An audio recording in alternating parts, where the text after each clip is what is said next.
자, 이번 시간에는 그럼 당좌예금의 실질적인 문제를 한번 풀어보고요. 당좌예금이 어떻게 운영되는지 사례 문제를 한번 풀어보고 은행계정 조정표를 한번 만들어보는 데까지 한번 해보죠. 자, 예제 5번에 보면 다음 거래를 회계 처리하고 당좌예금 원장에 정기하시오 그렇게 돼 있는데요. 자, 5월 1일 날 신호주는 아시아은행과 당좌거래 계약을 체결하고 현금 100만 원을 입금했다. 현금 100만 원을 입금했다 그랬어요. 그리고 당좌 차월 한도액은 3만 원이다, 300만 원이다 그랬는데요. 자, 당좌 거래 계약을 체결하고 현금 100만 원을 입금했다. 그러면은 자, 분개를 해보죠. 대변에 일단 뭐가 나가요? 돈이 나가겠죠. 현금이 100만 원이 나가고요. 왜 나갔다? 당좌 입금했다. 그래서 당좌 예금에서 100만 원 이렇게 기재를 해주시면 되고요. 자, 두 번째 비품 100만 원을 구입하고 대금은 당좌수표를 발행해서 지급했다. 그러면 즉시 당좌수표를 발행해서 지급했다. 당좌예금에서 바로 빼주는 회계 처리하라고 그랬죠. 그래서 대변에 어디? 당좌 예금에서 빼주면 된다. 얼마? 10만 원을 발행했다. 그러면서 왜 발행했다? 비품 샀다. 그러니까 차변에 비품 10만 원 이렇게 회계 처리해 주시면 돼요. 자, 그 다음에 상품 80만 원을 매입하고 대금은 당좌수표를 발행해서 지급했다. 상품을 매입하고 뭘 줬다? 당좌수표를 줬다. 역시 대변에 어떻게 해요? 당좌예금 80만 원 나가고 차변에 뭐 사왔다? 상품 사왔는데 상품이라고 회계 처리하지 말고 일단은 매입으로 좀 해달라. 요건 다음 주에 설명을 해준다 그랬죠. 매입 80만 원 회계 처리해 주시고요. 자, 하여튼 잘 생각해보면 지금 100만 원 입금해놓고 지금 얼마 찾았었어요? 90만 원 찾았었죠. 90만 원. 자, 그리고 5월 15일 날 상품 120만 원을 매출하고 대금은 현금으로 받아 즉시 당좌 입금했다. 현금 받자마자 당좌 입금했다. 사실 현금을 받았다 그러면 어떻게 해요? 차변 현금 100만 원. 즉시 당좌 입금했다 그럼 즉시 대변에 현금 100만 원하고 차변에 다시 당좌 예금이 나와야 되죠. 받아가지고 바로 예금했으니까 현금 받은 거 분개하고 또 나간 거 분개해야 되죠? 귀찮아요, 안 귀찮아요? 귀찮죠. 근데 동시에 완전히 해결되니까 어떻게 그냥 바로 당좌 예금했다. 이렇게 해도 큰 무리가 없겠죠. 자, 그러다 보니까 차변에 당좌 예금 바로 들어가는 거예요. 120만 원 예금했다. 그러고 왜 돈이 들어왔다? 매출이라고 써요. 상품 매출이다. 120만 원. 이렇게 처리해 주시면 되고요. 자, 그 다음에 건물 200만 원을 구입하고 대금은 당좌수표를 발행해서 지급했다. 자, 당좌수표를 발행했다. 얼마? 대변에 당좌 예금 얼마? 200만 원을 발행했다. 자, 왜 발행했냐? 뭘 샀다? 건물 샀다. 건물 얼마? 200만 원씩 샀다. 자, 그런데 여기서 잠깐 보죠. 지금 원래 당좌 예금이 처음에 얼마 있었어요? 100만 원 있었고요. 나간 게 얼마요? 10만 원 한 번 나갔고 80만 원 나갔고 그 다음에 들어온 게 120만 원. 그죠? 그럼 차변에 총 들어온 게 얼마요? 220만 원인데 나간 게 220만 원 있었는데 나간 게 90만 원 나갔고 지금 잔액이 얼마 남았어요? 130만 원밖에 안 남았죠? 근데 지금 얼마 끊어줬어요? 200만 원 끊어줬다고. 그럼 있어야 주지 사실은. 자산의 정의상. 그래요, 안 그래요? 그죠? 그럼 나머지 70만 원은 사실은 뭐 한 거예요? 당좌 차월 약정을 맺고 지금 준 거죠. 그럼 사실은 이 70만 원은 뭐 한 거다? 은행으로부터 빌려온 거예요. 내 당좌 예금에서 나갈 수가 없는 거예요. 약정만 그렇게 맺었을 뿐이지 실질적으로 내가 뭐 한 거다? 빌려온 거다. 빌려온 거. 그러다 보니까 사실은 어떻게 당좌 예금을 이렇게 해서 하는데 얼마? 130만 원밖에 없습니다 하고 나머지는 단기 차입금입니다. 얼마가?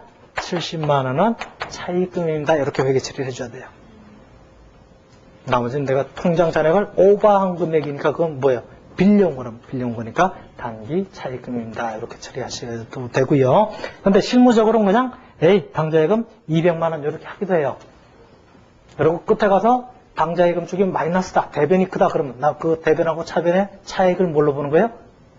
차입금이다. 그때 가서 회계 처리하기도 해요. 실무적으로는 귀찮으니까. 왜?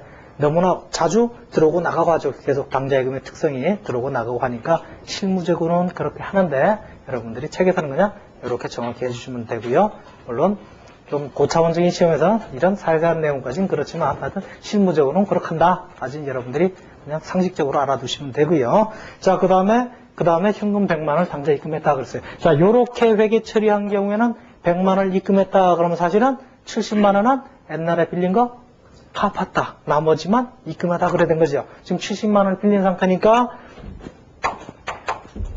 자, 일단 돈이 나가야 되죠. 당좌 입금했으면 현금 100만 원을 당좌 입금했다 그러니까 이 100만 원 중에 사실 70만 원 뭐 한 거예요? 차입금 갚은 거죠. 차입금 요거 갚아야 돼요. 그래서 단기 차입금 70만 원, 나머지 30만 원이 뭐다? 요거는 당좌 예금이다. 이렇게 돼야 되겠죠. 그래서 70만 원 갚은 거다. 그런데 이제 그냥 당좌 예금을 이때도 썼다 그러면 이때도 밑에는 그냥 전체를 당좌 예금으로 쓰면 되겠죠. 그래서 돈돈이 딱 때리면은 결국 남아있는 거는 30만 원만 남아있을 거예요. 그러니까 실무적으로는 이렇게 하기도 한다. 근데 원칙적으로는 이렇게 해야 된다. 왜? 실질적으로 빌린 거는 빌린 대로 회계 처리해주고 갚은 건 갚은 대로 회계 처리를 해줘야 된다. 이렇게 그것만 알아두시고요. 자, 뭐 당좌 예금에다가 전개하는 건 여러분들이 해보시면 되죠. 자, 그 다음에 선일자 수표와 부도 수표 이런 개념이 나오는데요.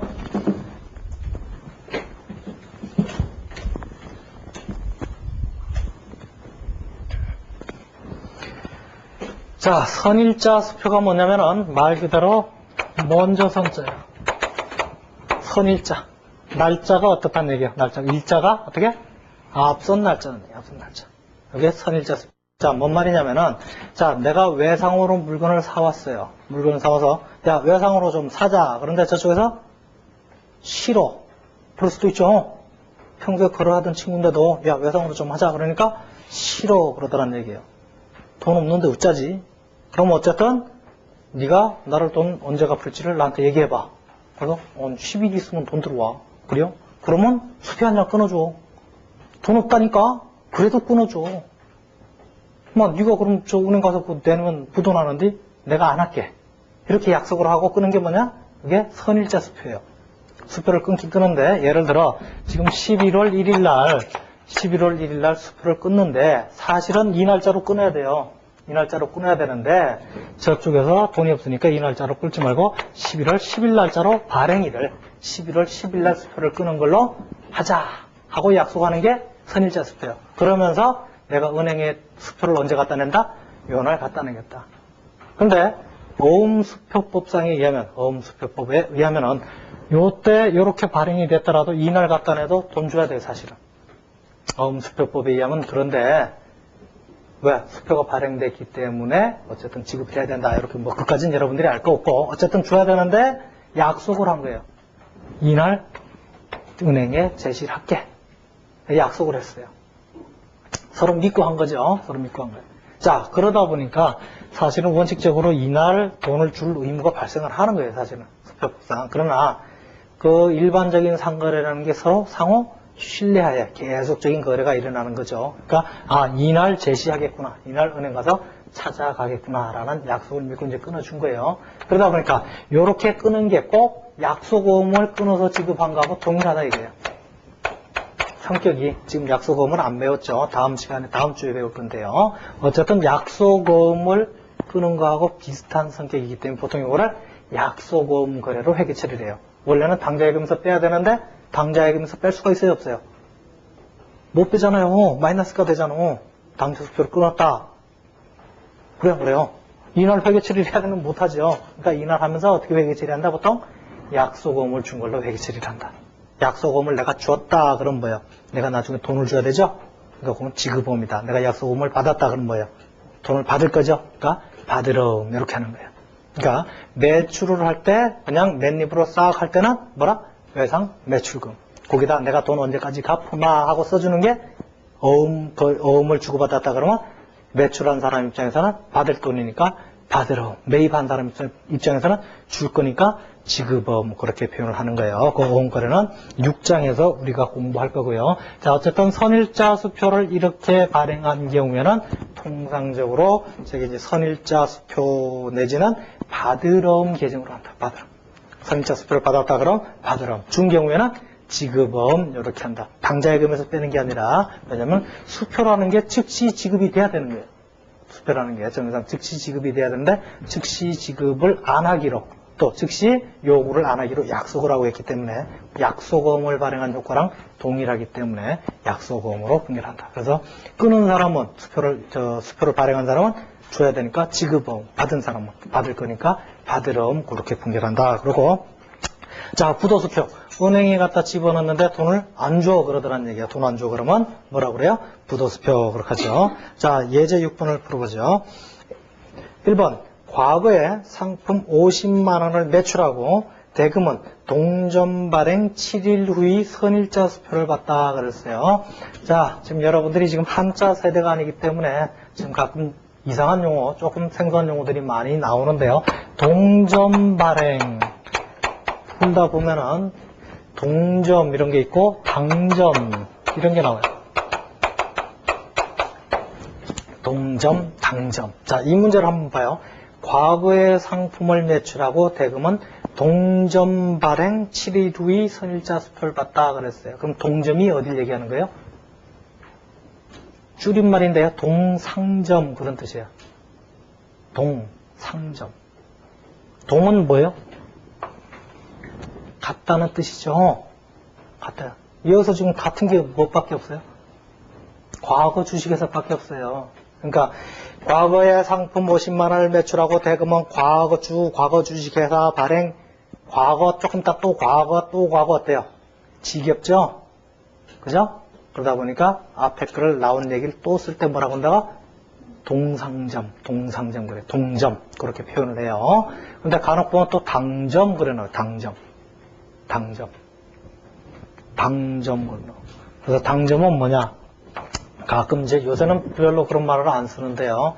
대기업 그룹 회장이 탁 연초에 나와서 당사는 내지 뭐 사장님이 나와서 당사는 올해 어쩌고 저쩌고 하고 1월 훈시를 할 때 당사는 그래요.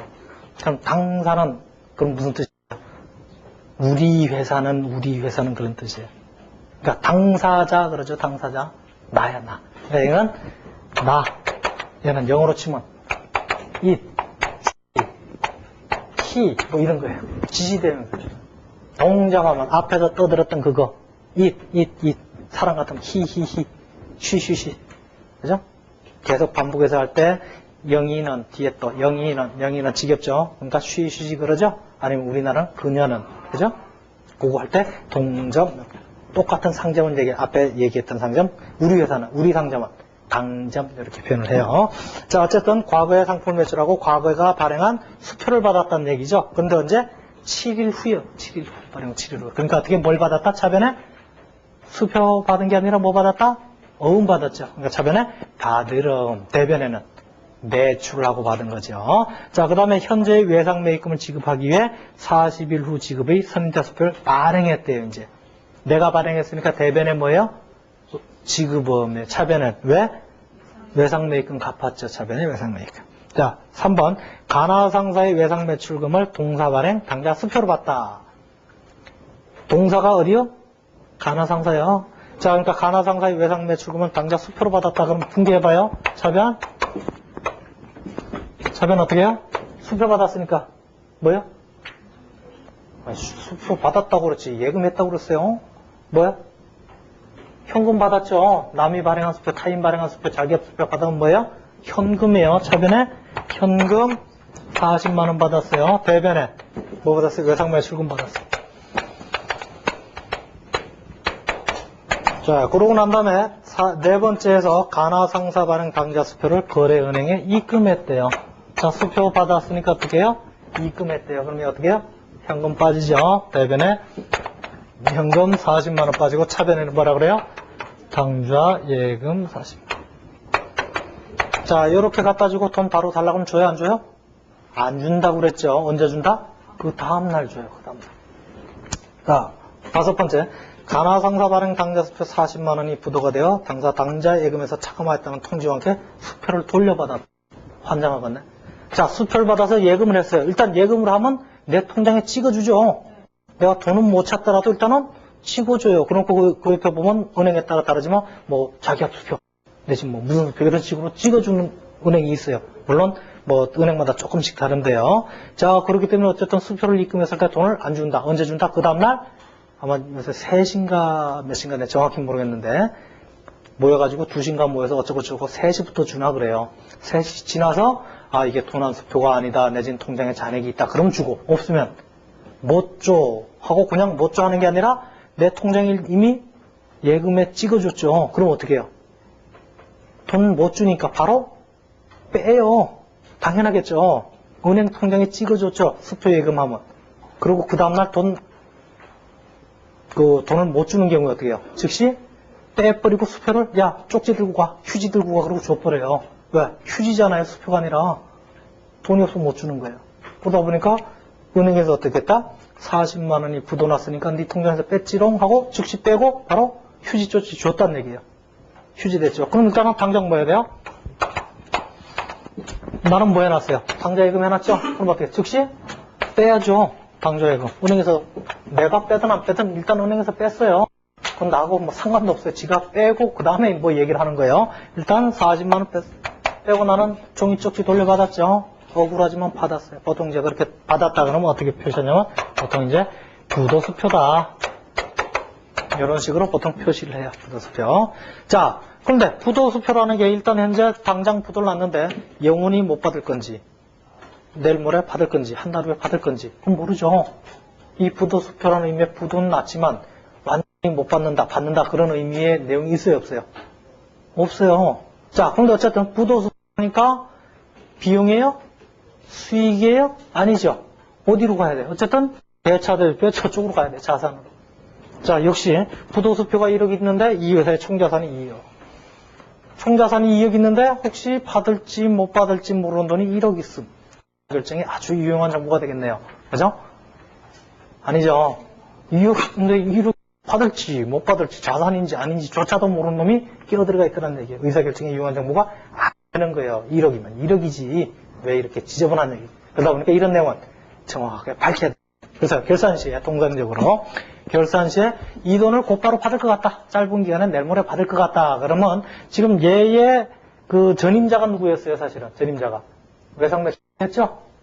내일 모레 받을 것 같다. 그러면 얘 탄생이 어디서 생긴 거다? 외상매출 받았으니까 원래의 채권으로 환원 조치 시켜줘라. 받을 것 같다. 1년 안에 받을 것 같다. 그럼 뭘로? 원래의 채권은 뭐예요? 외상매출금은 살려주고 부도수표 빼는 거죠. 그런데 1년 후에 받을 것 같다. 그럼 여기다가 그냥 외상매출금 하는 게 아니라 장기성 외상매출금 내지는 장기성 매출채권 기재해주고 부도금을 빼는 거예요. 자, 그런데 못 받을 것 같다.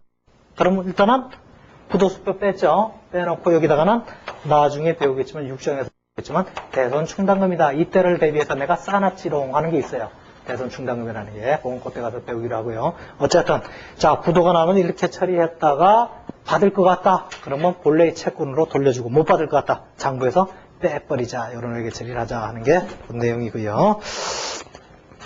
그 내용은 뭐 그 설명은 그 위에 쭉 써놨고요.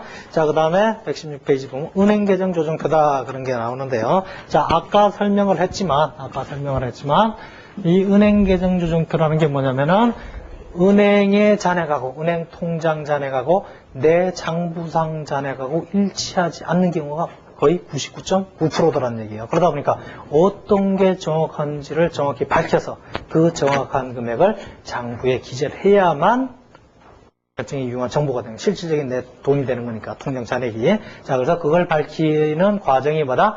은행계정조정표라는 걸 만들어서 밝힌다. 은행계정조정표. 자, 그래서 불일치 원인을 한번 보죠. 제가 불일치 원인과 조정해놨는데요. 큰 글씨, 1번부터 보죠. 은행에서 예입 처리했으나 회사에서 미기입한 경우. 자, 어떤 경우가 있냐면은 요새는 무통장 거래들이 많죠. 나도 모르는데 어떤 놈이 내 통장에 돈 집어넣는 경우도 있어요. 그리고 나한테 얘기도 안 해. 돈 보냈다고. 난 알아요, 몰라요? 모르죠. 모르면 회계 처리해요, 안 해요? 안 하겠죠. 그런데 이미 내 통장에 뭐가 들어와 있어? 돈이 들어와 있어요. 나는 회계 처리 안 해서. 그러다 보니까 또 틀린 경우가 있겠죠. 그럼 하면 돼요. 하면 되지 뭐. 그죠? 통장 찍어보고, 아, 누가 돈 보냈구나. 그럼 왜 돈이 들어왔구나. 그건 알아서 공개하면 돼요. 자, 보통 그것을 미통지 예금이다. 알려줬다. 통지를 안 한 예금이다. 그렇게 하는데요. 자, 은행 계정 조정표는 쉬워요. 아주 쉬우니까. 그 용어가 조금 헷갈릴 경우가 있는데요. 아주 은행 계정 조정표는 쉬워요. 그런데 그 정확하게 모르면 아주 헷갈려요. 그래서 객관식 같은 경우에 은행 계정 조정표가 나왔다. 근데 내가 이쪽을 잘 모른다. 그러면 아예 풀지 마세요. 풀면은 시간이 무지하게 많이 가요. 근데 사람의 특징이 뭐예요? 수험생들이 특징이 수업을 됐는데 풀릴 듯 하면서 안 풀려. 그럼 열받으니까 거기에 계속 쓰죠. 그럼 한 문제 푸는데 5분. 그러면 그냥 그 시험은 포기해야죠. 한 문제 푸는데 5분이면 보통 요새 1분에 한 문제씩인데 5문제 풀 걸 놓쳐버렸죠. 근데 말이 1분에 한 문제지 진짜 푸는 거는 여러분들이 실질적으로 풀어야 되는 건 40초 내지 50초 때 풀어줘야 돼요. 웬만한 문제는. 왜? 이기하는 시간도 생각해야지. 마킹하는 시간도. 그럼 소요되는 시간이 보통 한 45초, 50초 생각하면 돼요. 그런데 5분 걸렸다. 그럼 몇 문제를 날린 거예요? 50초라고 그래도 10초. 하여튼 무지하게 많이 날렸죠. 어쨌든 계산은 안 되지만. 그러니까 은행 계정 조정표를 확실히 모르겠다. 그런 사람은 아예 객관식에서 손대지 마세요. 안 되는 게 유리해요. 왜? 숙달된 사람도 틀릴 가능성이 높아요. 그러니까 자기가 확실하게 안다. 그러면 계산기만 갖고도 풀리는 데가 여기고요. 그런데 확실히 모른다. 아예 손 안 대는 게 신성에 해롭죠. 자, 두 번째, 은행에서 인출 처리했으나 회사에서 미기입한 경우. 자, 은행에서 인출 뺐단 얘기예요. 그런데 회사에서 기재를 안 했대요. 자, 요새 같으면은 전화세, 전기세 이런 것들을 다 은행에서 자동이체 많이 하죠. 근데 내가 깜빡했어. 예를 들어 전화세가 25일까지 내야 되는데 내가 깜빡했어. 깜빡했더라도 이미 은행에서는 잡아 빼갔죠. 근데 나는 알았어요, 몰랐어요? 모르니까 붕괴를 해요, 안 해요? 당연히 안 했겠죠. 그러다 보니까 당연히 차이가 나요. 그럼 어떻게 해요? 하면 되지 뭐. 그죠? 자, 그 다음에 세 번째, 회사에서 예입 처리했으나 은행에서 미기입한 경우. 요새는 별로 이런 일이 없는데, 자, 은행 마감 시간이 지났어요. 은행 마감 시간이 지나고 입금하는 경우가 있어요. 요새는 이제 전산기기가 발달되니까 또 예금에 대해서 뭐 신경을 안 쓰니까 그런데요. 옛날에는 그거 다 수작업으로 했어요. 은행 통장도 다 수작업이에요. 통장 들고 오면 거기다 얼마 입금했으면 날짜 쓰고 도장 찍고 돌아버리죠. 근데 지금 다 컴퓨터하고 기계로 하는데 어쨌든 옛날에는 수작업으로 했어요. 수작업. 그러다 보니까 보통 이제 시장에서 장사하시는 분들 같으면 늦게까지 장사를 해요. 근데 이제 우리나라는 그 당시 수작업으로 할 땐 다 수표도 없고 거의가 뭐예요? 현찰이에요, 현찰. 카드도 없죠, 그 당시에는. 그러다 보니까 그 돈을, 많은 돈을 집에 들어가고 가기 찝찝하니까 은행에 갖다 주고 가요. 근데 은행에서는 그 당시 우리나라 이자율이 20%대, 20%, 30%대다 보니까 어쨌든 돈만 갖고 오면 고마운 거예요. 그걸 잡으려고 혈안이 돼 있다고. 그러다 보니까 많은 돈을 딱 갖다 주면 밤 12시에 지점장한테 전화해서 돈 좀 받지? 그러면 1억이다. 그럼 나발이 튀어나와요. 파장바람으로, 장어바람으로 튀어나와야 돼. 왜? 서로 은행 예금 유치 경쟁을 벌였다고. 요새는 별로지만 불과 7, 8년 전만 해도 예금 끌어가려고 난리였어요. 하루만 더 달라고. 10억 하루만 더 달라고. 뭐 이런 식으로 경쟁을 했다고. 그러다 보니까 고객이 돈 좀 받지 그러면 은행 문 닫았는데요? 그러고 안 받을 것 같아요? 여러분들은 잘 모르지만 은행 마감 시간이 몇 시예요? 4시 반이죠? 4시 반 끝나고 은행 한 이렇게 보세요. 5시, 6시까지도 많아요. 사람들. 다 받아줘요. 웬만한 건. 근데 마감 끝났는데요? 그러고 안 받으면 그 은행 망하죠. 자, 그러다 보니까 은행 마감 시간 후에 돈 들고 가서 돈 좀 받아줘. 그런데 끝났거든요. 컴퓨터 메인이 내려갔어요. 그래서 기재를 못해요. 그럼 그냥 들고 가요? 찝찝하잖아요. 집에 갖다 놓으면 잠이 와요. 한 1억 정도 현찰로 안 오잖아요. 그러니까 좋으니까 그래도 여기다 좀 맡아줘. 그런다고요.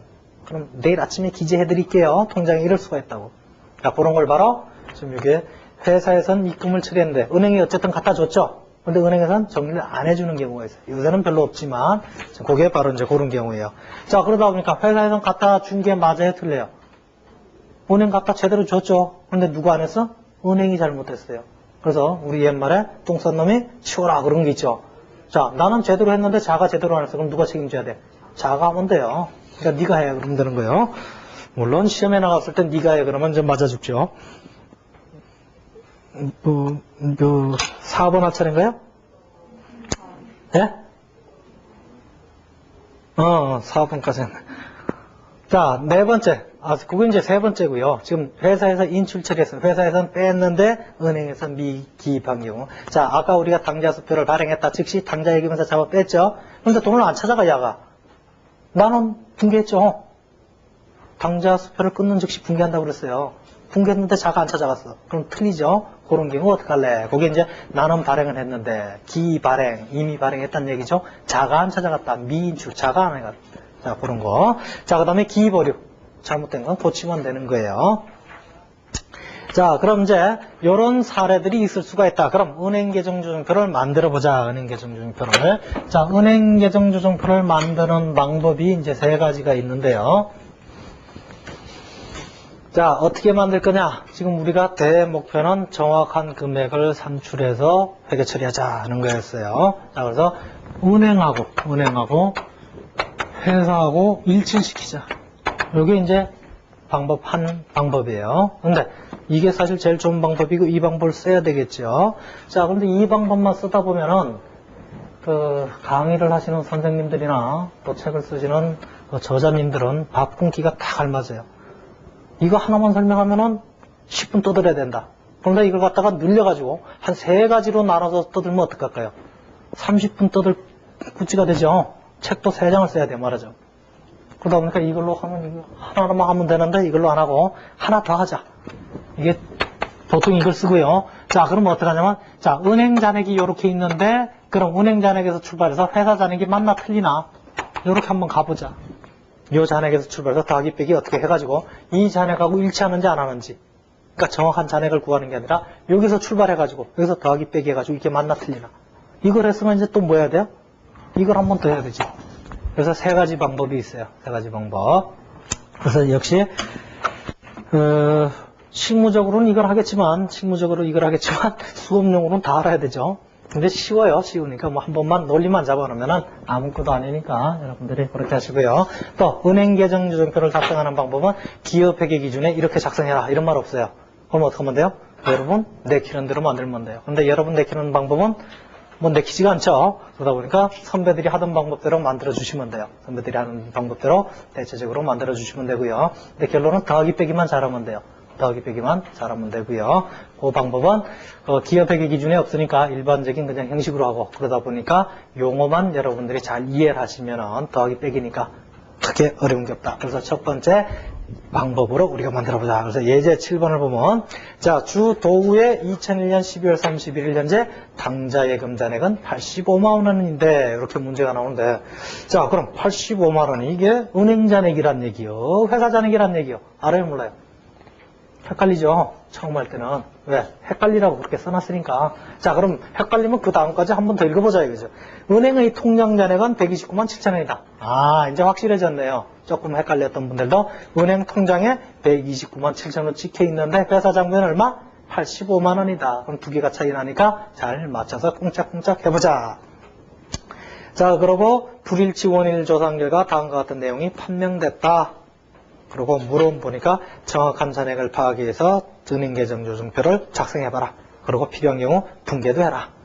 2번, 3번 은행에서 출발하고 회사에서 출발하고. 자, 일단 1번을 작성해 볼게요. 자, 1번을 작성하는데 어떻게 하냐? 지금 은행 잔액하고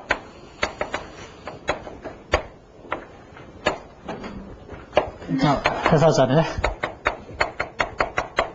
자, 여기서 출발을 해보죠. 지금 은행 측 잔액이 얼마라고 그랬어요? 129만 7천 원. 회사 잔액은 85만 원이다.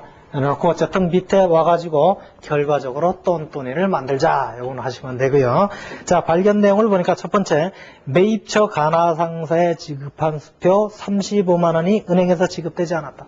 자, 매입처 가나상사에 지급한 수표가 내가 수표를 끊어줬는데 걔가 은행에 가서 안 찾아갔죠.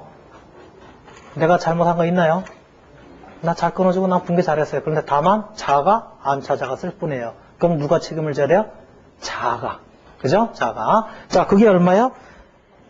35만. 자, 내 통장에선 이미 내 장부에선 빼내간 걸로 했어요. 그런데 얘는 안 빼내간 걸로 했죠. 그럼 나는 잘못한 게 있다고 그랬어요? 없다고 그랬어요? 없다고 그랬죠. 그럼 네 책임이죠. 어떻게? 여기서 네가 35만 원을 네가 빼주라. 자, 그러고 빼주는데 쓸 때 옆에다가는 그냥 여러분 내키는 대로 쓰시면 돼요. 그 지문 내용을 하여튼 최대한 축약해가지고 최대한 짧은 걸로 만들어서 써주시면 되고요. 대강 써도 틀렸다고는 안 할 거예요. 왜? 숫자만 맞추면 되니까. 그래서 여긴 유식한 말로 보통 어떻게 하냐? 기발행. 이미 발행했는데 미인출 수표다. 내지는 미지급 수표다. 이렇게 쓰는데 뭐 그게 크게 중요한 건 아니에요. 어쨌든 뜻은 나는 발행했는데 자가 안 찾아갔음. 요 내용을 쓴 거예요. 자, 두 번째. 12월 31일 늦게 예입한 수표 20만 원이 은행에서 정리 안 됐다. 나는 은행에 갖다 수표를 집어넣었는데 자가 통장 정리를 안 해준 거죠. 나는 넣었어요, 안 넣었어요? 넣었죠. 나는 장부에 넣은 걸로 해놨어요. 그런데 은행에서는 아직 안 써줬죠. 왜? 전산 다운됐으니까. 근데 그게 20만 원. 나는 제대로 했는데 야가 제대로 안 했어요. 안 잡아줬죠? 20만 원을 더 잡아줘야 정확한 거예요. 20만 원 어떻게? 플러스 시켜줘야 돼. 2번. 그리고 아직 안 썼다. 그냥 뭐 미기입 예금이다. 요건 여기 쓰는 거는 신경 쓰지 마시고 여러분 내키는 대로 쓰세요. 자, 세 번째. 매출처에서 받아 예입한 수표 19만 6천 원이 장부상엔 16만 9천 원으로 오게 돼 있다. 자, 매출처에서 받아 예금한 수표가 19만 6천 원을 받았는데 장부에는 16만 9천 원으로 써 있어요. 자, 내가 받은 건 어떤 거예요? 요걸 받았는데 내가 분개할 땐 요걸로 썼어요. 자, 그러면 은행에는 얼마로 적혀 있겠어요? 위에 거? 밑에 거? 위에 거죠? 은행에서 수표대로 잘 적어줬을 거예요. 근데 내가 이렇게 적었다는 얘기예요. 그러니까 은행은 이 금액으로 잘 들어가 있어요. 그런데 나는 얼마를 적게 했어요? 2만 7천 원. 앞에서 2만 7천 원만큼을 나는 당좌예금이 적게 지금 기록을 한 거죠. 그럼 어떻게 해야 돼? 내가 잘못한 거죠? 내가 어떻게 추가적으로 2만 7천 원을 예금에 어떻게 해야 돼요? 더해주면 돼요. 왜? 2만 침 있는 걸로 해야 되는데 나는 2만 침 있는 걸로 해놨어요. 내가 받은 거죠. 받은 거. 받은 거니까. 그죠? 자, 이렇게 하시면 돼요. 그래서 이 원인을 뭐 오기 하여튼 여러분 마음대로 쓰시고요. 자, 네 번째. 매출처 마바상사에서 당좌 이체된 27만 원이 당사에 통지 안 됐대요. 매출처에서 나한테 예금을 쏘았대요. 당좌에 입금을 했는데 나는 통장을 안 찍어봐서 안다 모른다? 몰라요. 근데 통장엔 들어와 있어요? 안 들어와 있어요? 들어와 있죠. 나는 알아요? 몰라요? 몰라요. 그러니까 당연히 뭘 안 했다? 분개를 안 했어요. 그러니까 있는 게 맞아요? 없는 게 맞아요? 있는 게 맞죠. 그럼 어떻게 해요? 내가 잘못했으니까 27만 원을 더해 주시면 되죠. 자, 그래서 계산하시면은 얘가 114만 7천 원이 나오고 얘도 114만 7천 원이 나오죠. 그래서 우리가 기말에 대차대주표엔 당좌예금 얼마 기재돼야 된다? 114만 7천으로 기재가 돼야 된다. 이렇게 하시면 돼요. 자, 그런데 문제에서 필요한 경우 수정분개하시오 그랬어요. 수정분개. 자, 아까도 얘기했지만 잘못한 친구가 책임을 져야 되는 거예요. 잘못한 친구가. 내가 분개한 거는 내가 잘못했으니까 내가 이지됐겠죠. 그죠? 얘가 잘못한 건 지가 했으니까 지가 알아서 할 거고 내가 잘못한 것만 뭐 하면 된다? 분개를 해야 된다. 분개가 2개 나와 있네요. 자, 내용을 보니까 이게 3, 4번에 나왔을 텐데 3번에서 다시 보면은 매출처에서 받아 예입한 수표 요것이 요걸로 돼 있어요. 자, 분개를 어떻게 했다는 얘기예요. 회사에서. 요걸 보죠. 여기 가죠. 자, 회사에서는 일단은 어떻게 분개를 했다는 얘기예요. 회사에서는 요걸로 분개를 했다는 얘기죠. 그런데 내용을 보니까 매출처에서 받아 예입한 수표 19만 6천 원이 장부에는 16만 9천 원 돼 있다. 일단은 당좌 입금했으니까 차변에 당좌예금 16만 9천 원 대변에 매출처에서 받았으니까 매출채권에서 받았겠죠. 매출채권. 내지는 지금 저기는 외상 매출금으로 해놨나요? 외상 매출금으로 해놨네요. 처음이니까 똑같게 해주죠. 매출채권이나 외상 매출금 받으럼 똑같아요. 나중에 그건 6장에서 자세히 공부하고요. 자, 외상 매출금이다. 외상 매출금 16만 9천 원을 받았다. 이렇게 했는데 사실은 얼마를 받았어요? 19만 6천 원을 받았어요. 원래는 어떻게 여기다가 19만 6천 원을 해줘야 된다고. 그러다 보니까 2만7천 해줘야 되는데 이것밖에 안 했으니까 얼마를 더하면 돼요? 27,000을 더 당좌 입금된 거다. 그리고 외상 매출금도 27,000원 더 받았다. 그 얘기를 해줘야 되겠죠. 그러니까 어떻게? 차변 당좌예금 27,000을 더해주고 대변에는 외상 매출금 27,000원 이렇게 추가적인 공개를 해주시면 돼요. 자, 그 다음에 네 번째, 매출청 마바상사에서 당좌 이체된 27만 원이 당좌에 통지 안 됐다. 자가 나한테 외상 매출금 갚았는데 나는 몰라서 회계 처리했다, 안 했다? 안 했다. 그럼 어떻게 하면 돼요? 해주면 되지. 어떻게? 차변. 당좌예금 27만 원. 대변에 외상 매출금 27만 원. 이렇게 공개를 해주시면 돼요. 단순하게.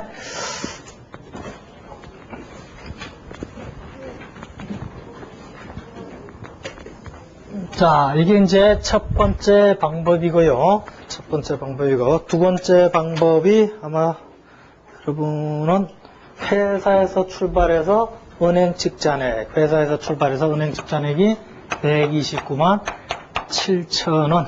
요걸 만들어 봐라. 여기서 출발해서 플러스 마이너스해서 이 금액이 나오나 안 나오나. 여기 지금 여러분 책엔 요 방법이 두 번째가 나오고, 세 번째는 요 129만 7천 원에서 85만 원이 되나 안 되나 한번 봐봐라. 이걸 지금 묻고 있어요. 자, 그래서 다시 처음부터 다시 뒤지면서 우리가 공부를 해. 1번 보니까 매입처 가나상사에 지급한 수표 35만 원이 은행에서 지급되지 않았대요. 자, 지금 책 순서대로 풀이 순서대로 하면 여기서 출발해서 여기 가는 게 2번에 나와 있죠. 회사 측 전에 85만 원. 자, 문제를 다시 읽으면은 매입처 가나상사에 지금 내가 돈을 줬는데 은행에서 어떻게 안 찾아간 거예요. 내가 수표를 줬다. 그럼 잘 봐요. 나는 수표를 줬다 안 줬다? 줬다. 얘는 안 줬다죠. 나는 준 걸로 했는데 얘는 안 준 걸로 했어요. 그럼 여기서 이쪽으로 가려면 나는 빠진 상태에서 안 준 상태로 하려면 어떻게?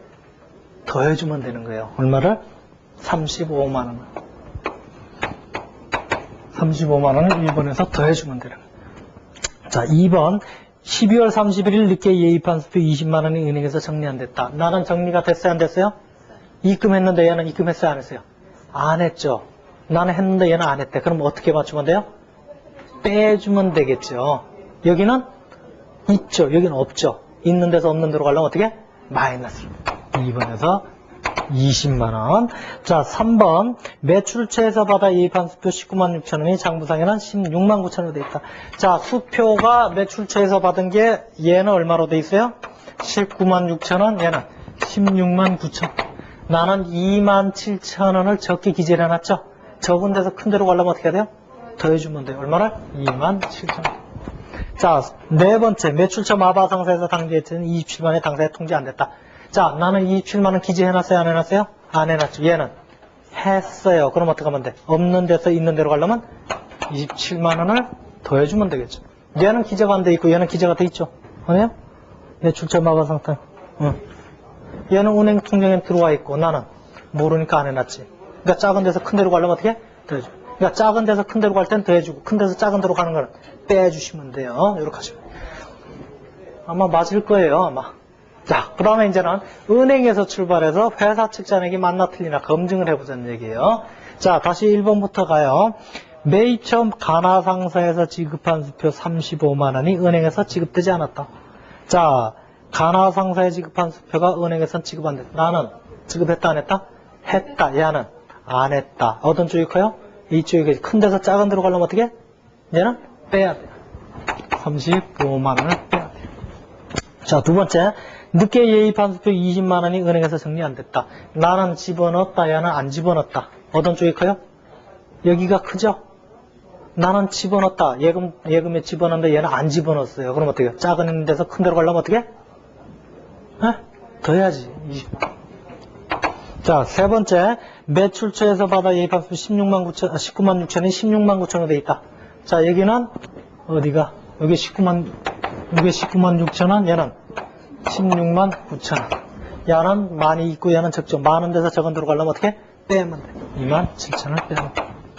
자, 그 다음에 27만 원은 매출처 마바상사에서 당좌 이체된 27만 원이 당사에 통지 안 됐다. 은행엔 돈이 들어와 있다. 얘기는 없다. 그럼 어떻게 해요? 큰 데서 작은 데로 가니까 빼기 27. 자, 그래서 은행 계정 조정표는 첫 번째 방법을 알아두셔야 되고요. 자, 두 번째 방법하고 세 번째 방법을 잠깐 비교해 보죠. 두 번째 방법하고 세 번째 방법을 비교해 보니까 어때요? 부호가 정반대죠? 부호가 정반대요. 자, 그러다 보니까 여러분들이 둘 중에 처음엔 조금 헷갈릴 거예요. 있네, 없네, 틀렸네, 맞았네 하다 보니까 조금 헷갈리니까 여러분들이 자신 있는 방법 일단 한 가지만 연습하세요. 그리고 나머지 방법은 거꾸로 하면 돼요. 거꾸로. 그러니까 둘 중에 자신 있는 방법 한 가지만 일단은 반복하신 다음에 잘 모르면은 거꾸로 하시면 돼요. 거꾸로. 자, 이게 왜 이럴 수밖에 없냐면은 여기가 이걸 x라고 놓는다면 x 플러스 y 마이너스 g 이꼬로 예를 들어 q다. 이렇다면은 q를 기준으로 하면 어떻게 해야 돼요? q는 다시 더하기 해야 되고 얘는 빼야지 이게 나오죠? 그 차이예요. 그러니까 둘 중에 한 방법만 정확히 하면 나머지 방법은 자동이고요. 처음에는 조금 용어가 익숙치 않으니까 여러분들이 혼선이 올지 모르지만 조금만 연습하시다 보면 이거는 계산기만 갖고도 어때요? 적당히 두드려도 즉시 답이 나올 정도 같아요. 연습을 많이 하시면은.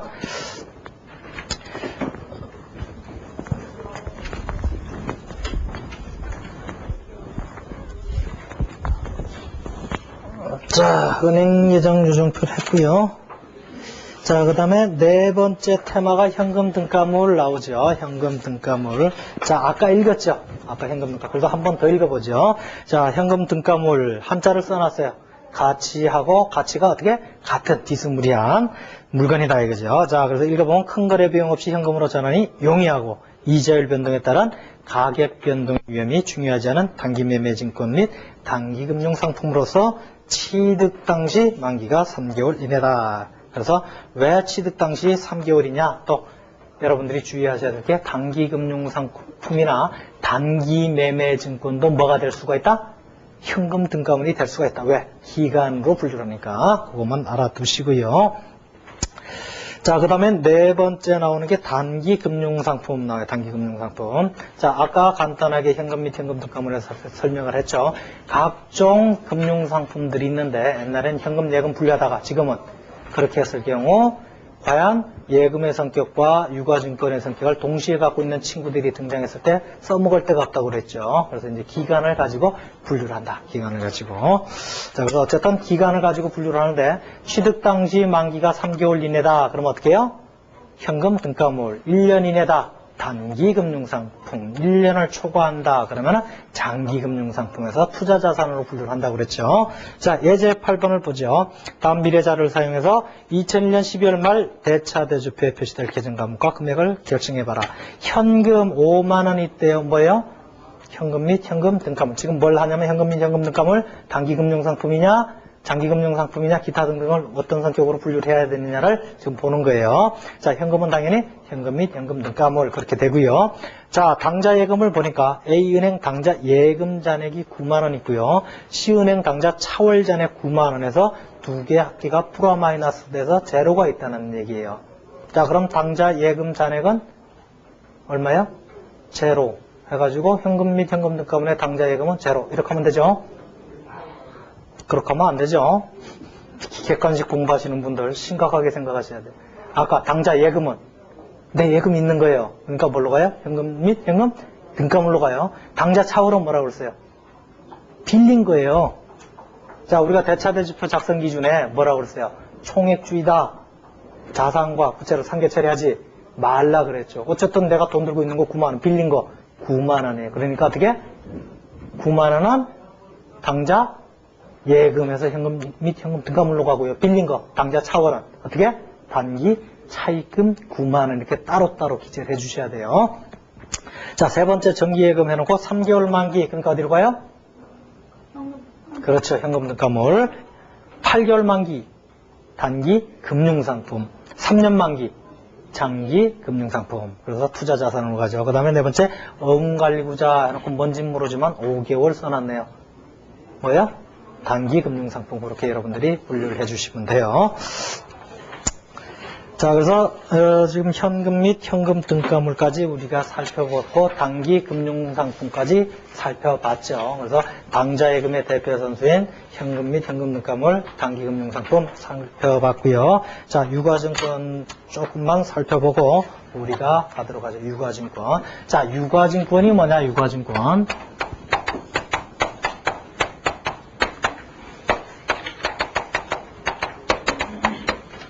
자, 유가증권. 가치가 있는 증권을 우리가 유가증권이에요. 가치가 있는 증권을 우리가 유가증권이라고 한다. 그래서 120페이지를 보시면은 5절에 유가증권 나오죠.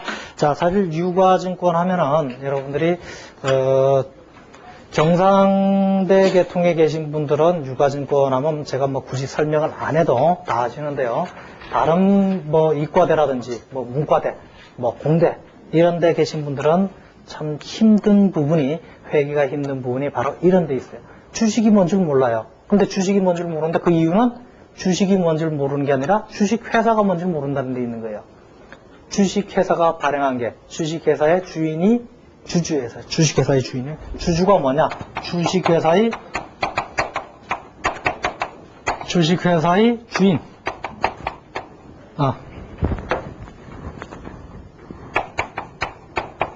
주식회사의 주인이 주주예요. 주식회사의 주인. 그래서 이걸 갖다가 주주 이렇게 부르는 거죠.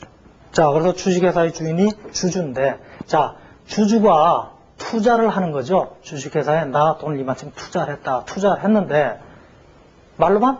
그럼 돼, 안 돼요? 얼마를 투자했는지 증거자료를 줘야 될 거 아니에요. 아, 너 10억 원어치 투자했어. 너 1억 원어치 투자했어. 라고 증거자료를 줘야 돼요. 회사에서. 그냥 말로만 너 투자했어. 이러면 돼, 안 돼요?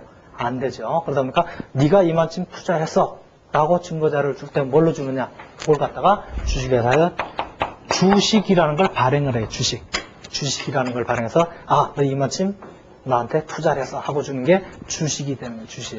자, 그러다 보니까 이 주식은 주식회사의 주인인 주주가 회사에 투자한 금액을 나타내는 게 주식이 되는 거예요. 주식.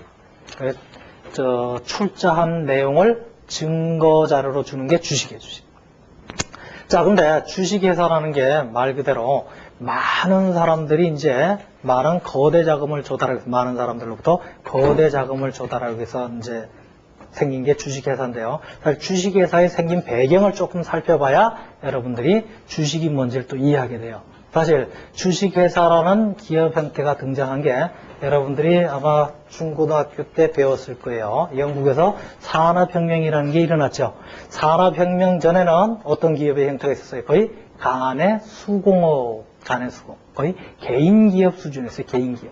자, 개인기업이 이제 쭉 장사를 하는데 기계가 발견되고 동력이 발견되기 시작한 거예요. 그리고 철도가 나오는 거고. 자, 그러다 보니까 이제는 간에서 그냥 요만큼씩 만들어서 파는 것 갖고는 양이 안 찬다는 얘기죠. 그러다 보니까 산업혁명이 일어나면서 기업 규모가 어떻게 됐어요? 커지게 되죠. 그런데 예를 들어 서울에서 부산까지 철로를 놓는다.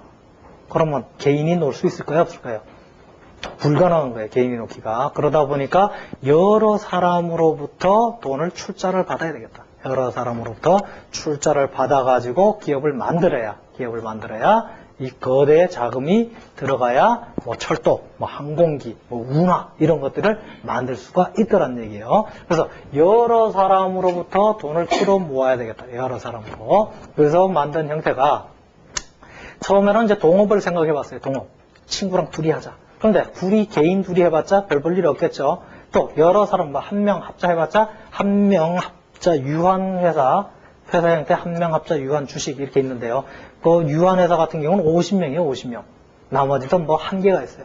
끌어모으는데. 그러다 보니까 몇 명이 돈 투자해봤자 별 볼 일 없다는 얘기예요. 그래서 많은 사람으로부터 돈을 좀 조달을 해야 되겠다. 그래서 생긴 형태가 주식회사라는 회사 형태가 생기죠. 자, 주식회사가 되더라는 주식. 자, 그래서 많은 사람으로부터 돈을 끌어 모아야 되겠다. 자, 그래서 많은 사람들이 좀 돈을 내라. 그래서 그 많은 사람들을 주식회사에 투자한 사람들을 우리가 이제 주주라고 부르고요. 자, 어쨌든 주식회사가 등장했어요, 주식. 자, 예를 들어 10만 명의 주주가 돈을 냈다. 10만 명의 주주가 돈을 냈다. 자, 그럼 주식회사의 주인이 누구라고 그랬어요? 주주예요. 자, 그러면 이제 의사결정합시다. 서울에서 부산까지 철로를 좀 놔야 되겠는데 이렇게 해놓으면 되겠습니까? 하니까 한 놈이 손을 탁 들더니 아니요, 거기는 우리 선산이 있어요. 돌아가요. 그래서 저쪽으로 돌려놨더니 이번엔 내 땅이 침해가 돼요. 딴 데로 가요. 하고 뭐 하여튼 주인이 많으니까 배가 뒤로 가요. 산으로 가잖아요. 주인이 많으니까. 그러다 보니까 이 친구들이 다 여기 와가지고 나도 주인인데 나도 의사결정을 해야 돼. 나도 뭐 임원짜리 하나 줘. 하고 덤비더란 얘기예요. 그러면 이 많은 사람들이 회의에 한 번 한다. 그럼 어때요? 내일 상암동 축구 그 구장을 빌려야 돼. 회의 한 번 하려고. 왜? 주인님이니까 주인들이 의사결정을 해야 되죠. 그러다 보니까 이 사람들 허구한 날 모여서 하면은 결정 나는 게 단 한 건도 없어요. 왜? 다 만족을 시킬 수가 없죠. 그러다 보니까 이리 싸우고 저리 싸우고 별짓 다 하더란 얘기예요. 그러다 보니까 이 회사는 돈은 많은데 허구한 날 망가져요. 단 한 건도 의사결정을 못해. 투자도 못해요. 그러다 보니까 안 되겠다. 안 되겠으니까 어떡하자? 야, 우리가 다 설치지 말고 사고이 말하면 배가 산으로 가니까 우리 가지 말고 우리가 전문 경영인한테 이걸 맡기자. 그래서 이제 이걸 맡기게 되죠. 경영을 맡기게 돼요. 그리고 얘들은 빠지죠. 빠지고 니들이 알아서 해. 그래서 보통 주식회사의 이사 이런 사람들이 이제 주식회사를 경영을 하게 되는 거예요. 경영을. 자, 그런데 어쨌든 요전에 이 10만 명이 이제 돈 내러 왔는데요. 야, 처음엔 이제 의기가 투합돼가지고 야, 같이 으쌰으쌰 잘해보자. 그래서 떼돈을 벌어보자. 대한민국 돈 다 쓸자 하고 왔는데, 자, 가만히 와서 보니까 주식회사 이제 돈을 냈는데요. 야, 돈을 낸 증거자료를 줘야지 했더니 이제 주식을 줬어요.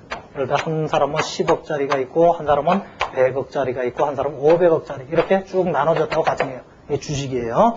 쭉 나눠주니까 이 사람들이 하는 소리가 좋은데 처음에는 어쨌든 동업이라는 게 좋긴 좋은데 처음엔 좋은데 끝에는 꼭 안 좋더구만. 그래서 내가 만약에 니들하고 장사를 하다가 같이 하다가 너하고 마음이 안 들고 이게 의기가 좀 낮다. 그럼 나 집에 가고 싶을 때 어떻게 가면 되냐 그랬더니 네가 알아서 가 그러더란 얘기예요. 근데 500억짜리가 가만히 생각해 보니까 네가 알아서 가. 그럼 이 사람이 가려면 적어도 어떤 사람을 끌고 와야 돼요? 최소한 500억 이상을 가진 사람 중에 이 사업에 동참할 의지도 있고 돈도 있고 능력도 있는 사람을 만나야 돼요. 또 만난다고 되는 게 아니죠. 가격 협상이 이루어져야 돼요. 이게 얼마짜리라면. 그럼 이 사람이 500억짜리가 집에 가려면 어때요? 사실은 불가능하죠. 대한민국에서 500억 이상 투자하려면 적어도 여기다 자기 돈 100% 투자하는 놈이 있어요? 없어요? 없죠. 이 사람은 어떻게 만나? 못 만나요. 불가능해요. 그러다 보니까 가만히 생각해 보니까 부자들이 얼마나 의심이 많은데 절대 안 들어와요. 안 들어와. 그러니까 이제 심각한 문제가 생기죠. 나머지도 10억짜리도 적어도 20억짜리 만나야 내가 반 정도 투자하고 좀 어쩌고저쩌고 하는데 안 되더란 얘기예요. 그러니까 아무도 안 오겠다. 그러다 보니까 회사에선 돈은 들고 와야 되겠고 안 되죠. 이 사람들이 집에 가고 싶을 때 하시라도 집에 갈 수 있게끔 만들어줘야 돼요. 투자한 원금을 회수할 수 있는 기능을 만들어줘야 돼요. 그래서 사실은 주식이라는 게 등장해요. 주식을 그냥 10억, 100억 이렇게 하는 게 아니라 야 이렇게 하면 힘드니까 예를 들어 10,000원짜리로 한 장당 10,000원짜리로 나눠서 줄게. 그럼 10억이면은 얼마지? 10,000장인가요? 하여튼 그럼 그렇다고 그래야 그냥 대강 계산은 안 해봤지만 10,000장을 줘. 그럼 얘는 이걸 한꺼번에 파는 게 아니라 여기 가서 5장 팔고 여기 가서 10장도 팔고 20장도 팔고 그러면 어때요? 집에 가기 수월하겠죠. 자기 투자한 원금을 회수하기가 어때요? 편하죠. 그래서 주식이라는 게 이 투자 자금의 유통성을 확보하기 위해서 내가 언제라도 집에 가고 싶을 때는 내가 반만 팔 수도 있고 30%만 팔 수도 있고 그런데 10억짜리 한번 팔려면 힘들지만 10,000원짜리 팔려면 어때요? 잘만 꼬시고 이 얘기만 잘하면 팔 수가 있죠. 그러니까 그 주식의 유동성을 증가시키기 위해서 준 게 이제 주식이고 그러면서 이걸 나눴죠. 나누면서 이 금액을 뭐라고 한다? 보통 액면이라고 표시합니다. 그 표딱지에 써 있다고 그래서 액면 금액이다. 이렇게 표시를 해요. 자, 어쨌든 이런 식으로 해서 이제 주식을 나눴어요. 나누고 이제 들어왔어요. 돈을 내고 들어왔는데 이제 쌈박질 하게 되더라는 얘기예요. 쌈박질을 하게 되니까 야 쌈박질 하지 마 해서 전문 경영인한테 주었어요. 전문 경영인한테 네가 알아서 해라 하고 이사들을 이제 선임을 했죠. 내 권리를 이 친구들한테 위임하노라 하고 땅땅땅 했어요. 자, 그런데 이 임원들이 아주 싸가지들이 있으면 좋은데 요새 특히 이제 모럴 해처드 해가지고 뭐 하여튼 뭐 지 돈 아니라고 회사 돈이라고 허간 날 룸사롱 가서 먹고 맨날 뭐 구스 타고 외제차 타고 별짓 다 하더란 얘기. 그러면서 돈 벌어놓으니까 돈을 안 벌고 맨 그런 데만 쓰더란 얘기. 뭐 로비를 잘해야 되고 접대를 잘해야 되고 기타 등등해서 돈을 물 쓰듯이 썼더란 얘기. 자, 물 쓰듯이 쓰니까 자기가 낸 돈 다 까먹고 주주들이 낸 돈 다 까먹고 이제는 회사를 운영해야 되는 게 빌려서 쓰더란 얘기. 자, 빌려서 쓰다가 하다 보니까 이자까지 낼 능력이 없을 정도까지 망가졌어요. 자, 회사가 망가지면 어때요? 채권자, 돈 빌려주는 사람들이 개떼처럼 달려들죠? 달려들어서 뭐라 그래요? 내 돈 내놔. 주인 나와줘, 그다음부터. 내 돈 내놔. 누가 줘야 돼요? 누가 책임져야 돼? 주인이 책임져야 돼요. 내 돈 내놔. 하니까 주인 나와. 어떤 놈이 하니까 10만 명이 나가서 보니까 가관이에요. 나는 10원 한 장 쓴 것도 없어. 이 회사에 대해서. 10원 한 장 쓴 것도 없고 흑원날 이 자식들이 맨날 룸사랑 가고 어쩌고 했는데 누가 책임져야 돼요? 어쨌든 주인이 책임져야 되는 거예요. 그죠? 주인 보고 책임지라니까 가만히 생각해보니까 이 친구들한테 맡겨보고 나는 10원 한 장 구경도 못했는데 그럼 어떻게 돼요? 100억 투자하고 500억 투자하려다가 에이 안 할래 하고 또 집에 가게 되죠. 투자할 사람 있어요? 모든 책임 네가 져라. 너는 그 대신 돈도 만지지 마라. 와서 숟가락도 들지 마라. 그러면 아무도 투자를 안 해요. 그러다 보니까 이 주식회사 자체가 이제 망가지게 되는 거죠. 아무도 주식회사에 투자를 안 할 거예요. 이런 식으로 책임만 두고 한다면 당연히 안 할 거죠. 그러다 보니까 안 되겠다. 그래서 나온 게 이제 유한 책임. 너는 네가 출자한 금액 범위 한도 내에서만 책임을 져라. 더 이상은 책임을 안 묻겠다. 네가 예를 들어 10억을 투자했다 그러면 10억까지만 책임을 지는 거고 그 이상 손해난 부분에 대해서는 그냥 너 탓해라. 그냥 집에 가라. 너는 10억 투자했으면 10억으로 끝내라. 10억에서 돈 잘 벌면 거기서 새끼 쳐가지고 들고 가든지 모자라면 그거 그냥 종이 쪽지로 생각하고 끝내라. 이렇게 됩니다. 그게 바로 유한 책임을 부여해요. 유한 책임. 자, 그래서 이제 요게 주식이 회사고 이렇게 해서 발행하는 게 주주예요. 주주고요. 주식이고요. 자, 주식에서 또 한 가지 또 짚고 넘어가야 될 부분이 자, 주식회사에서 발행하는 게 이제 주식을 발행하는데 아까 주식의 유통성을 발행하기 위해서 뭐 10,000원권, 5,000원권 뭐 이렇게 했는데 우리나라는 이제 100원 이상이에요. 100면 100원 이상으로 발행하면 되고요. 물론 시험에는 안 나오죠. 왜? 이건 상법의 주식회사 편에 나오는 얘기니까. 자, 어쨌든 우리나라 같은 100원 이상 균일하게 발행을 하면 되고요. 자, 주식회사를 설립했는데 자, 어쨌든지 간에 이 주식을 사고 팔 수 있는 시장이 없다면은 아무리 작은 단위로 쪼개놓더라도 한번 팔려면 어떻게 해야 돼요? 1대1로 맨투맨 해야 돼. 맨투맨 하면서 살 사람 일일이 쫓아다니면서 사고 팔고가 성립이 돼야 돼요. 100억 팔려면 평생 팔아도 못 팔지도 모르죠. 너무 불편하더란 얘기예요. 그러다 보니까 야 그것도 불편하다. 주식회사라는 게 사실 자본주의의 꽃이 주식회사예요. 증권시장이고 그러다 보니까 이걸 활성화시켜야 거대 자금이 모아져서 이거 갖고 국가의 산업이 돌아간다는 얘기예요. 자 그러다 보니까 이 유통성을 조금 더 보장하자. 그래서 이제는 시장을 별도로 만들어주자. 시장을 만들어줘. 이들끼리 주식은 여기 와서 사고 팔아라. 주식을 그 별도의 시장을 만들어준 게 우리나라 같으면 증권거래소다.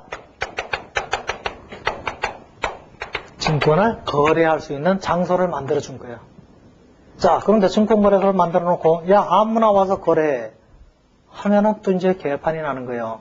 예를 들어, 지금 이 로이자건에서, 이 로이자건에서 내년에 인공위성 쏴가지고, 내년에 뭐, 이 학원 동영상 강의를 전국적으로 인터넷을 통해서 뭐 방송을 하고 어쩌고 하니까 돈 투자해라.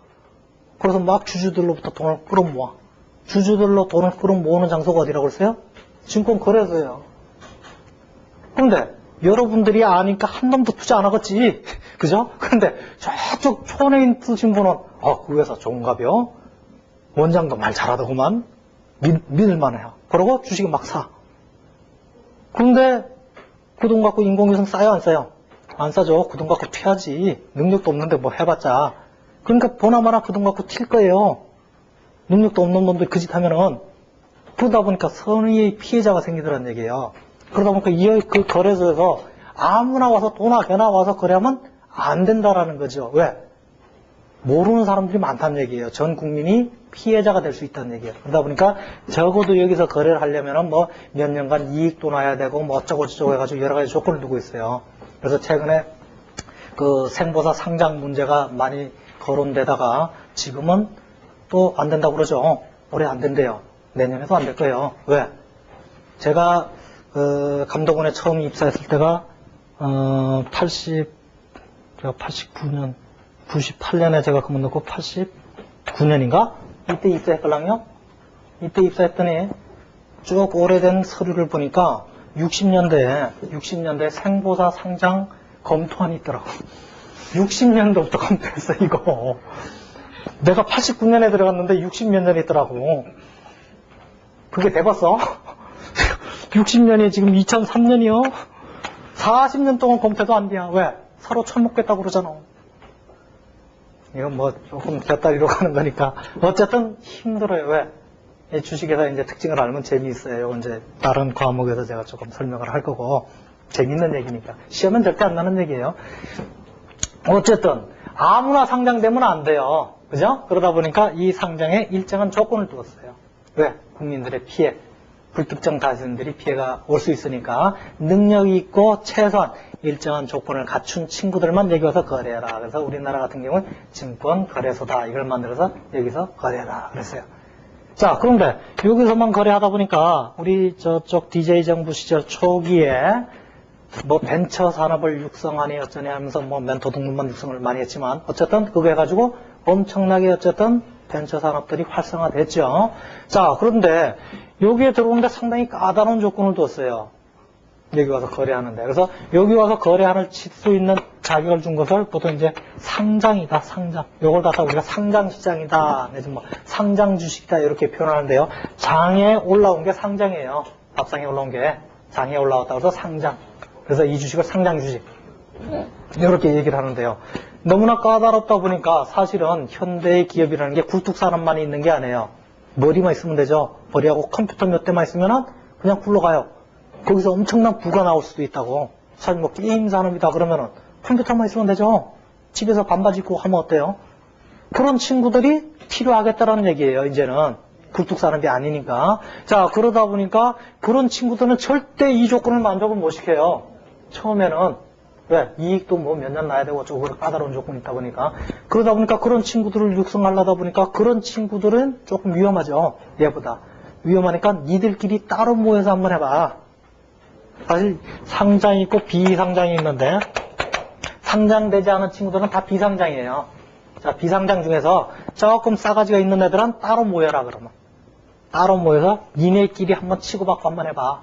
그게 바로 우리나라 같으면 증권업협회에서 이 주식들을 관리하는데요. 이 주식들을 보통 우리가 코스닥이다 이렇게 말을 하죠. 그러니까 상장 조건을 만족시키지 못하지만 비상장 주식 중에서 약간 기업 상태가 양호하다든지 아니면은 뭐 성장성이 높다든지 하는 친구들을 따로 모아가지고 따로 장을 만들어줬어요. 사실은 비상장 주식에도 비상장 주식 중에 조금 사가지가 있는 애들만 따로 모았다 이런 의미예요. 그래서 보통 이제 우리나라에서는 이제 시장성이 있다. 주식에 시장성이 있느냐 없느냐 이걸 따질 때 이런 애들은 시장성이 있다. 왜? 시장성이 있으니까. 시장에서 거래될 수가 있으니까 시장성이 있다. 얘도 시장성이 있다. 그리고 외국의 증권거래소 같은 데 등록된 친구들, 뭐 런던 증권거래소, 뉴욕 증권거래소 이런 친구들도 물론 상장 그 시장성이 있다. 이렇게 이제 봐주고 있어요. 어쨌든 유가증권의 대표 선수가 첫 번째는 주식이에요. 주식. 자, 주식은 그 주주가 출자한 원금을, 출자한 금액을 어떻게 소량의 단위로 주식의 유통성을 보장하기 위해서 자르는 게 주식이다. 그렇게 하시고요. 자, 그 다음에 자기 돈만 갖고 장사할 수 있나요? 절대 못하겠죠. 자기 돈만 갖고 장사를 못하니까 남한테 차입을 한다. 차입. 자, 차입을 할 때, 차입을 하고요. 역시 차입을 할 때 한 사람만 보통 차입을 하는 게 아니라 국민 다수, 대다수의 대중들로부터 차입을 하게 돼요. 회사 같은 경우. 그러면서 차입을 하는데 적어도 차입을 할 때 뭐 쪽지를 하나 줘야 되겠죠. 내가 니한테 돈 꿨다. 내가 언제까지 갚을게. 그리고 이자는 몇 프로요. 이런 식으로 이자는 언제 주고. 이런 자세한 내용을 써서 줘야 돼요. 그러지 뭐 아무나 그거다 돈 갖다 주겠어요? 그런 내용 없이 당연히 그걸 써줘야만 돈을 꿔줄 거예요. 자, 그래서 불특정 다수인으로부터 회사가 자금을 차입하면서 거기다가 그 증거 자료로 쭉 써준 게 있어요. 그걸 갖다가 우리가 보통 뭐라고 그러냐? 회사채라고 그래요. 회사채. 자, 회사채라고 이제 우리가 통상 이름을 붙이고요. 근데 회계학에서는 보통 이걸 회사채라고 그러는데 회계학에서는 보통 요 앞에 회자를 빼요.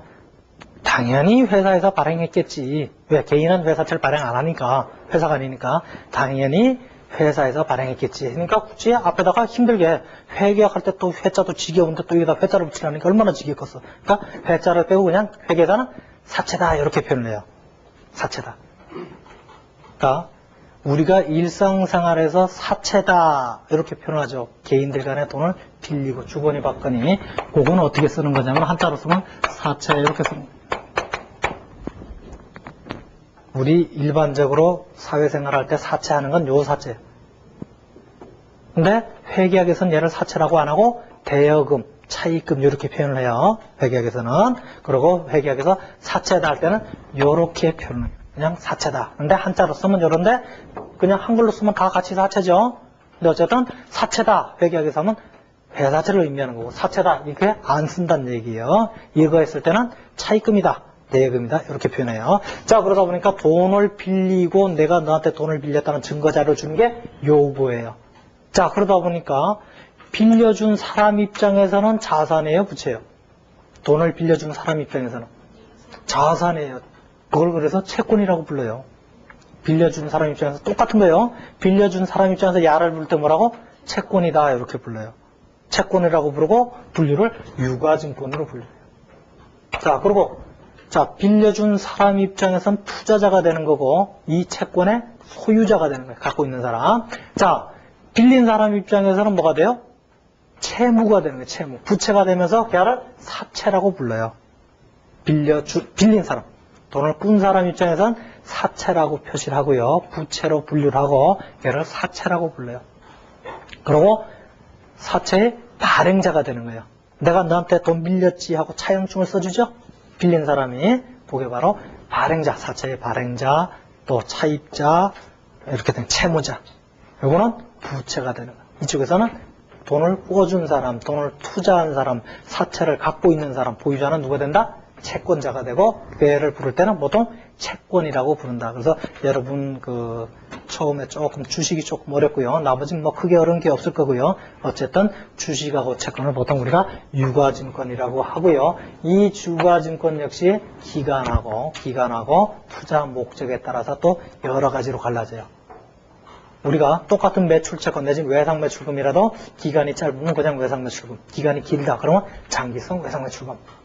또 작게 빌려줬다 단기 대여금, 길게 빌려줬다 장기 대여금 이렇게 나누죠. 기간을 기준으로. 역시 유가증권에서도 기간을 기준으로 짧냐 기냐에서 당좌자산에 유가증권 파트에 지분을 건지 아니면 고정자산에다가 지분을 건지 나눠질 거예요. 그래서 그거는 쉬었다가 다음 시간에 하는 걸로 하도록 하죠. 자, 오늘은 여기까지 하겠습니다.